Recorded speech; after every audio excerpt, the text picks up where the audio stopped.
स्वागत है आपका ब्रेक के बाद। उन्नाव जिले के लकड़ी के पुल से पानी में गिरकर एक महिला की मौत हो गई। शिव देवी नाम की 52 वर्षीय महिला कल शाम 5 बजे घर से खेत देखने निकली थी। रात भर उनका पता नहीं चला, घर वाले ढूंढते रहे, लेकिन सुबह पता चला कि कुछ दूरी पर सई नदी में एक शव मिला है। परिजनों ने जाकर शिनाख्त की तो पाया कि वो शिव देवी का ही शव है। फिलहाल पुलिस जांच कर रही है और पंचनामा करके शव को पोस्टमार्टम के लिए भेज दिया गया है। आईओ राज बहादुर ने बताया कि तहरीर के मुताबिक सुबह करीब 6 बजे महिला का शव बरामद हुआ है। इस मामले में डिप्टी सीएम केशव प्रसाद मौर्य ने संज्ञान लेते हुए पक्के पुल के निर्माण की बात कही है। आपको बता दें, पहले भी इस तरह का एक हादसा हो चुका है।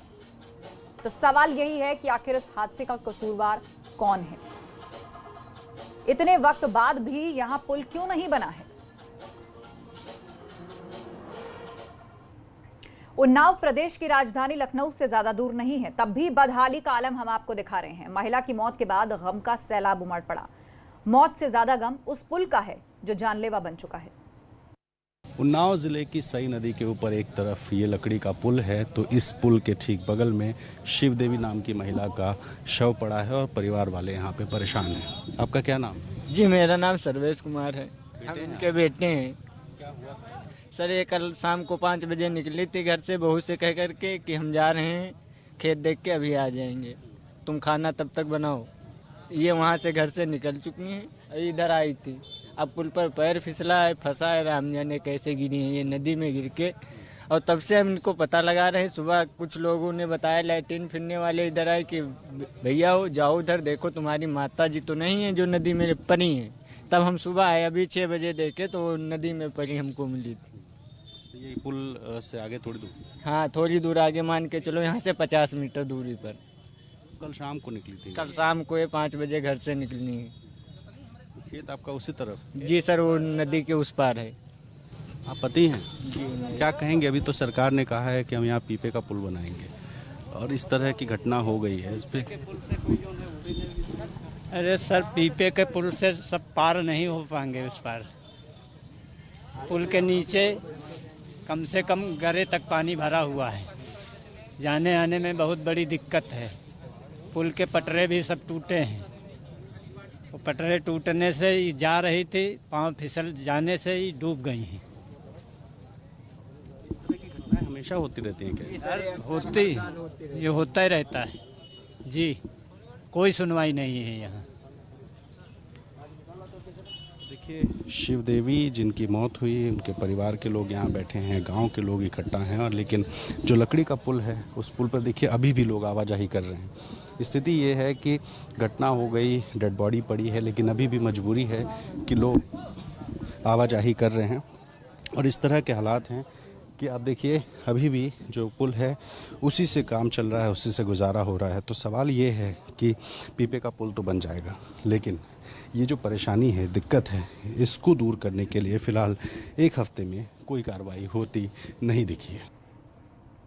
तो कच्चे पुल से गिरकर महिला की दर्दनाक मौत हो गई। इस हादसे में आखिर कौन कसूरवार है, इसका हमारे सहयोगी ने ग्राउंड जीरो से जायजा लिया है। की एक महिला की इसी लकड़ी के पुल से गिरकर मौत हो गई और यहाँ पर शव पड़ा हुआ है। जब हम यहाँ पहुँचे तो हमने देखा कि गांव की भीड़ है, पुलिस भी मौके पर है और एक शव पड़ा है। तो जब हमने पड़ताल की तो पाया कि यही जो लकड़ी का पुल है, ये अस्थायी पुल ही शिव कुमारी देवी नाम की महिला की मौत का एक कारण बन गया। क्योंकि सामने आप देखिए कि जो पुल है, जब हम पिछले हफ्ते आए थे तो पानी थोड़ा नीचे था, लेकिन आज बिल्कुल पुल के लेवल तक पानी है। और इसी पुल से जब महिला का पैर फिसला तो वो गिर गई, फिसल कर पानी में गई और डूबने से उनकी मौत हुई। और आज सुबह करीब 6 साढ़े 6 बजे के आसपास गांव वालों ने जब उनकी तलाश की तो थोड़ी दूर पर उनका जो शव है वो बरामद हुआ है। तो फिलहाल ये स्थिति है कि 1 हफ्ते के भीतर खबर दिखाए जाने के बाद सरकार ने भले ही इस जगह पर पीपे का पुल बनाने का दावा कर दिया है, घोषणा कर दी है, लेकिन तस्वीर नहीं बदली है और एक महिला की आज दुखद मौत हुई। पूर्व केंद्रीय मंत्री शिव प्रताप शुक्ला ने यूपी में जारी ब्राह्मण राजनीति पर बयान दिया है। उन्होंने कहा है कि यूपी के सीएम ने ऐसी कौन सी योजना निकाली जो केवल एक जाति विशेष के लिए हो। सीएम ने अब तक कोई ऐसा कार्य नहीं किया जो ब्राह्मण विरोधी हो। उन्होंने कहा कि सभी पार्टियां केवल वोट के लिए ब्राह्मणों को बरगला रही हैं। हमारे सहयोगी ने उनसे खास बातचीत की। उत्तर प्रदेश में ब्राह्मण राजनीति चरम पर है। समाजवादी पार्टी जहां परशुराम की मूर्ति लगवाने का दावा कर रही है लगातार, तो वहीं अगर बात करें तो भाजपा संगठन भी ब्राह्मणों को साथ में लेकर चलने की बात कर रहा है। हमारे साथ बातचीत के लिए मौजूद है राज्यसभा सांसद शिव प्रताप शुक्ला जी। सर, किस तरीके से देखते हैं लगातार तमाम तरीके से सभी पार्टियां, चाहे कांग्रेस हो, बसपा हो, सपा हो, तीनों अब ब्राह्मणों की राजनीति पर उतर आई हैं? अभी देखिए, कुल मिलाकर के स्थिति ये है कि वोट बैंक लोग तलाशते हैं। भारतीय जनता पार्टी लोगों के लिए कार्य करती है। जो परशुराम की मूर्ति लगाने की बात आज कर रहे हैं, उनको उस पर सोचना चाहिए जब भारतीय जनता पार्टी के एनडीए के शासन ने सामान्य वर्ग के लोगों को भी 10% का आरक्षण दिया। कितने लोग उसमें कोर्ट में भी चले गए, लेकिन कोई वो नहीं हुआ। तो जनहित के लिए कार्य करना चाहिए, जाति के लिए कार्य नहीं करना चाहिए। अपना काम के आधार पर अपना वोट बैंक बनाएं। आज भारतीय जनता पार्टी और एनडीए ने अपने काम के आधार पर अपना वोट बैंक बढ़ाया है, जाति के आधार पर नहीं। जिनको जाति के आधार पर बढ़ाना हो वह देखें।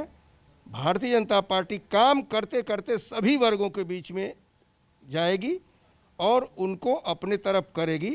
अब तो कुल मिलाकर के स्थिति यह है कि अल्पसंख्यक भी भारतीय जनता पार्टी से जुड़ने लगे हैं। तो समाजवादी पार्टी पहले उनको रखाए, उसके बाद परशुराम की मूर्ति की बात करेगी। वैसे अच्छी बात है कि अगर उनको होश आया, चेत आया, लग रहा है कि नहीं परशुराम जी की मूर्ति बनानी चाहिए तो बनाएं। लेकिन हमें ये लगता है कि उनको वशिष्ठ के ऊपर भी ध्यान देना चाहिए ताकि विद्या भी मिल सके। अगर बात कमशम वीरपाल के साथ अविनाश तिवारी, एबीपी गंगा, दिल्ली।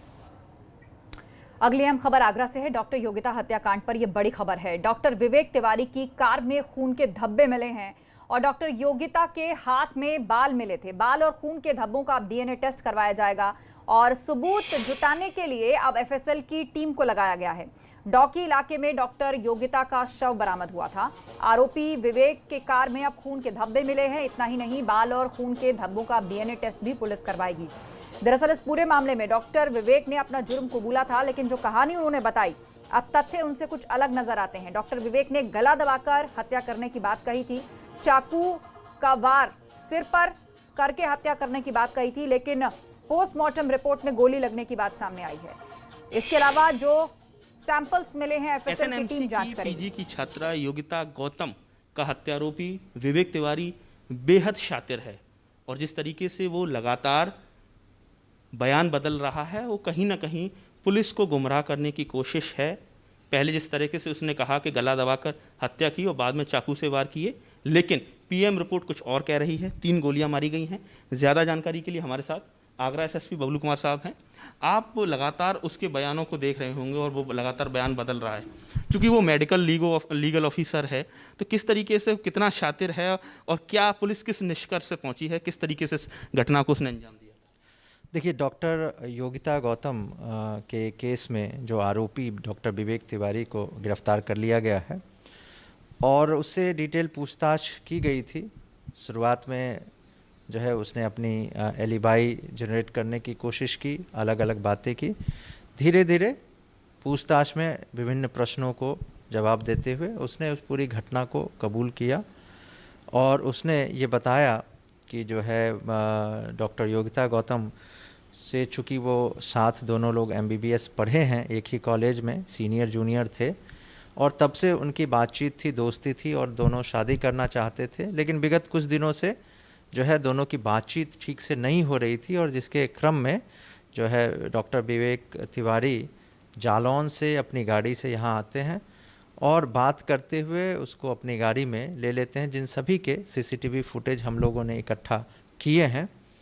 7 बजे के तकरीबन जो है उसके घर के पास गाड़ी खड़ी करके डॉक्टर योगिता गौतम को वो फ़ोन से बुलाता है और अपनी गाड़ी में ले जाकर उसको घुमाने ले जाता है। इसी के साथ यहाँ रुक रहे हैं एक ब्रेक के लिए, लेकिन खबरों का सिलसिला जारी रहेगा।